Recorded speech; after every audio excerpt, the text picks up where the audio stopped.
21 days of Halloween.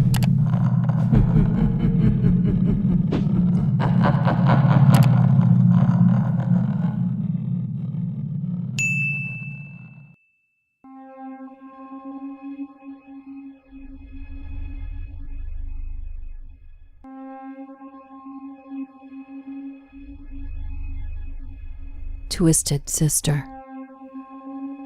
I've always been afraid of my little sister. I know that sounds like I must be a pussy. Jackie is 2 years younger, and she's always been an introvert. But she sees things. Even now at 17, she's still tied to Mom's apron strings, never leaves the house, and still sees things. Everyone thinks she's special.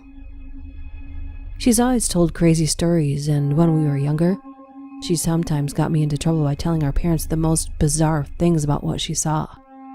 She lied a lot. I was always innocent, and she had to try and drag me into it.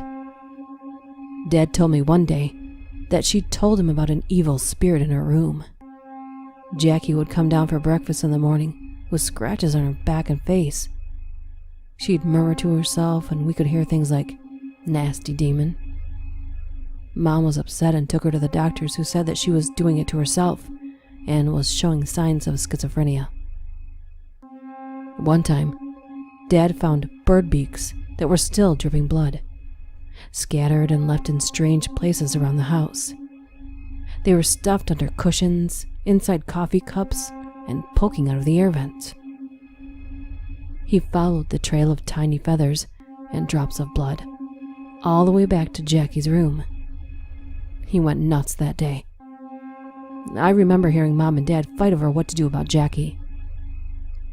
They sat her down and asked her about the beaks. She shook her head violently, chirping like a bird and screeching until they got the medicine down her throat. We were all so terrified of her. I kept my door locked at all times. When I started having nightmares and passing out every time something happened, Jackie was always standing there, staring at me with her pale green eyes. Her messy orange hair always creeped me out, but when she took the scissors to it and did a freaky hack job, I wondered if I would be next. Mom was worried that I was going insane too, but when I turned 18, I decided to move out with my boyfriend. I'll never forget the last day, when I was packing my bags and boxes. Jackie sidled up to me and handed me an envelope. She giggled and backed away as I opened it up. I froze. There were pictures she'd drawn of me scratching her face and torturing animals. I looked up in confusion and saw her pointing at me with an evil grin. "You're the one, Denise. You're the demon. You come to me at night, in your sleep." I didn't want to believe it, even though I did have problems sleepwalking when I was little. She whispered in my ear as I fought back with tears and disgust. "Keep bringing me the baby birds, Denise. I like the crunch. If you don't, I'll tell, and you'll be taken away." I try to keep her happy, but now my boyfriend wakes up with scratches all over him. The happiest day of my life. I watched as my soon-to-be father-in-law held his daughter's hand as he walked down the aisle. Tears streamed down his face as the wedding march that played in the background reminded him that, in a few minutes, he would be watching me hold his daughter's hand and slipping on her ring. He walked up to the altar, and it took hold of her hand, grinning from ear to ear. It was the happiest day of my life. My bride's father got down on his knees and started begging. "Please, I did what you asked. Just please give my daughter back." I glared at him.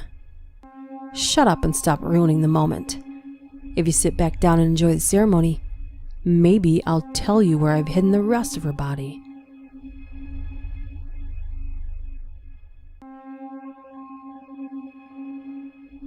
Ghosts. I don't want to sound mean, but the dead are pretty clueless. I've always seen them. When I was younger, everyone thought I was just talking to imaginary friends.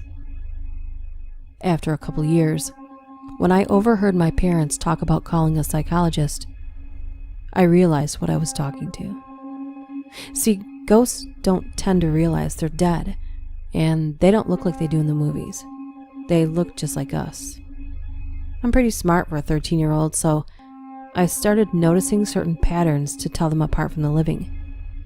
They could be a bit distant from the living, or you could see them try to talk to people who wouldn't even notice them. Some of them could tell I was different, that I noticed them. Like this guy I saw after school yesterday. I'm a big boy now. See, I don't need my parents to pick me up. Home is just a short walk away. This guy was standing away from the other parents. Didn't talk to them. Just stared at me. That's how I knew he was one of the ghosts. I went over, told him I knew what he was and how I could help him. I don't remember much after that. I think because of what happened this morning. Downstairs, my parents were crying. I tried talking to them, but they ignored me. They must have died last night somehow. Sometimes the new ghosts wouldn't talk to me.